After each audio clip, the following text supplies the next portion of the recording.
Olá, sejam muito bem-vindos. Vamos falar de Excel. Para muita gente, o Excel parece, sabe, uma ferramenta gigante, até meio intimidadora, e a gente acaba usando só um pedacinho do que ele pode fazer, né? Bom, esta análise é para quem está querendo mudar isso de vez. A gente vai focar em alguns conceitos-chave que, olha, podem transformar completamente o jeito de trabalhar com planilhas. E aí, fica a pergunta: será que a gente realmente sabe usar o Excel? Pois é, muita gente acha que domina, que conhece bem a ferramenta, mas a verdade é que tem tanta funcionalidade, tanto atalho escondido, que quando a gente aprende, nossa, a produtividade vai para outro nível. Então, o convite aqui é esse: vamos dar uma desafiada nesse conhecimento. Ok, primeiro ponto. Dominando movimentação e seleção, a base da velocidade. E olha, o segredo todo começa aqui. A gente pensa que ser bom em Excel é saber fazer fórmula complexa, né? Mas a verdadeira eficiência, ela vem da agilidade, da capacidade de navegar pela planilha sem ficar dependendo do mouse o tempo todo. É o fundamento de tudo. E a diferença é gritante. Pensa só. De um lado, tem o jeito lento. Ficar clicando, rolando a tela, arrastando o mouse para selecionar.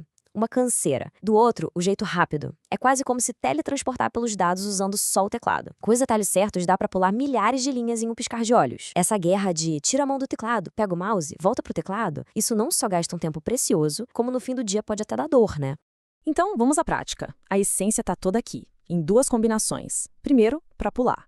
Segura o Ctrl e aperta uma das setinhas. Pronto. Você vai direto para o final ou para o começo do seu bloco de dados. Agora o segundo passo, para selecionar. É a mesma coisa, só que você adiciona o Shift. Ctrl mais Shift mais as setinhas. Com isso, você seleciona colunas ou linhas inteiras de uma vez. Sério, só com isso o fluxo de trabalho já acelera e muito. Beleza, agora que a gente já está se movendo mais rápido pela planilha, o próximo passo é fazer o Excel, bem, fazer ele pensar. É para isso que servem as fórmulas. Elas são tipo o cérebro da planilha. E para usar esse cérebro, a gente precisa entender a linguagem dele.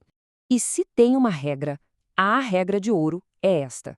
Tudo, absolutamente tudo que for um cálculo ou uma fórmula tem que começar com o sinal de igual. É o igual. Sem ele, o Excel acha que você só está digitando um texto qualquer. O sinal de igual é o que liga o cérebro do Excel. É o comando que diz, ei, calcula isso aqui para mim. Agora, um erro muito, mas muito comum. Usar números fixos direto na fórmula. Sabe, digitar lá igual a 9,5 mais 7,0. O problema, essa fórmula fica engessada, estática. Se os seus dados originais mudarem, o resultado desse cálculo não vai mudar junto. E isso meio que quebra toda a ideia de ter uma planilha dinâmica, né? A solução para isso? Usar o que a gente chama de referências de célula. É simples. Em vez de usar os números em si, a gente usa o endereço deles, onde eles estão na planilha. Então, uma fórmula como igual B10 mais C10 está somando o que quer que esteja dentro da célula B10 com o que está na C10. E aí sim, se o valor em B10 ou C10 for alterado, o resultado, puff, atualiza na hora, é automático. Ok, agora presta atenção num detalhezinho que é, sem brincadeira, um dos recursos mais simples e ao mesmo tempo mais poderosos do Excel. Sabe aquele quadradinho minúsculo que aparece no canto inferior direito de uma célula quando a gente clica nela? Aquilo ali é a alça de preenchimento. E ela é a chave para aplicar uma mesma lógica em centenas, milhares de linhas, sem esforço nenhum. É aqui que a coisa fica incrível. Quando você clica e arrasta essa alça para baixo, o Excel não só copia a sua fórmula, ele é mais esperto que isso. Ele ajusta a fórmula para cada linha nova. Então, se na primeira linha a fórmula era igual a B10 mais C10, na de baixo ele já entende que tem que ser igual a B11 mais C11, e depois igual a B12 mais C12, e por aí vai. O ganho de tempo de produtividade aqui é absurdo. Certo, já passamos da matemática básica. Agora vamos subir um degrau, vamos refinar o nosso trabalho. A ideia é deixar as fórmulas mais limpas, mais fáceis de ler e, claro, mais poderosas. E para isso, a gente usa as funções. Imagina só a cena. É preciso somar uma coluna com, sei lá, 60 itens. E aí a pessoa vai lá e faz igual C3 mais C4 mais C5 mais C6.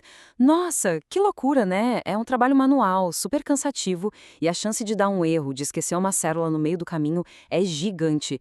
E se errar uma coisinha, o cálculo todo já era. Mas ainda bem, existe um jeito muito, mas muito melhor, a função soma. Com ela, em vez de fazer célula por célula, você simplesmente diz para o Excel some tudo que está entre a célula C3 e a C62. O comando fica assim, ó, igual soma C3, dois pontos, C62. Limpo, rápido e muito mais seguro. E agora, uma técnica que já é de nível mais profissional, mas que faz toda a diferença. Sabia que dá para dar apelidos para os conjuntos de dados? Por exemplo, aquele intervalo de C3 até 62, que tem os dados da população, pode literalmente receber o nome de população. E olha só o resultado disso. A fórmula vira quase uma frase normal que qualquer um entende, igual SOM, população. Fica muito mais legível, autoexplicativo. Qualquer pessoa que bater o olho nessa fórmula vai saber exatamente o que ela está fazendo. Isso deixa a planilha muito mais fácil de dar manutenção, de entender depois. Bom, agora a gente chegou no ponto em que tudo se conecta. Com as ferramentas que a gente já viu, agora dá para ensinar o Excel a tomar decisões, a analisar os dados e responder perguntas com base em critérios que a gente define.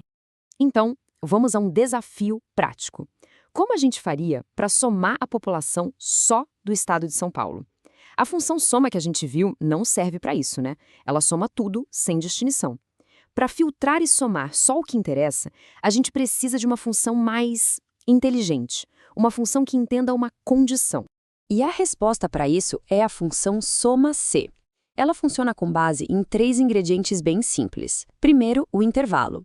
É onde o Excel vai procurar a condição, no nosso caso, a coluna que tem os estados. Segundo, os critérios. É o que ele tem que procurar. No nosso exemplo, a sigla SP. E por último, o intervalo soma, que é a coluna que ele deve somar se encontrar o critério, ou seja, a coluna da população.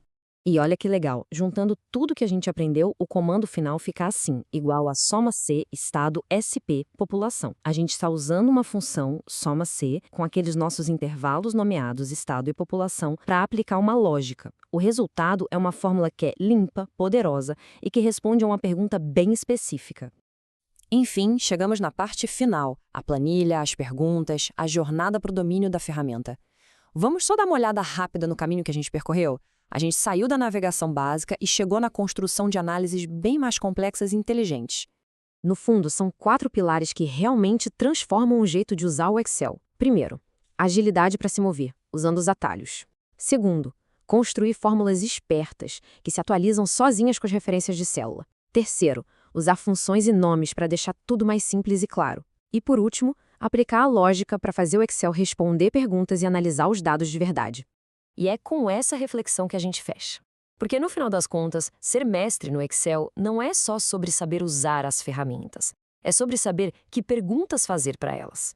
Com essas habilidades, as portas se abrem. As possibilidades de analisar dados são quase infinitas. A questão que fica no ar é: qual vai ser o próximo desafio a ser resolvido com esse novo poder?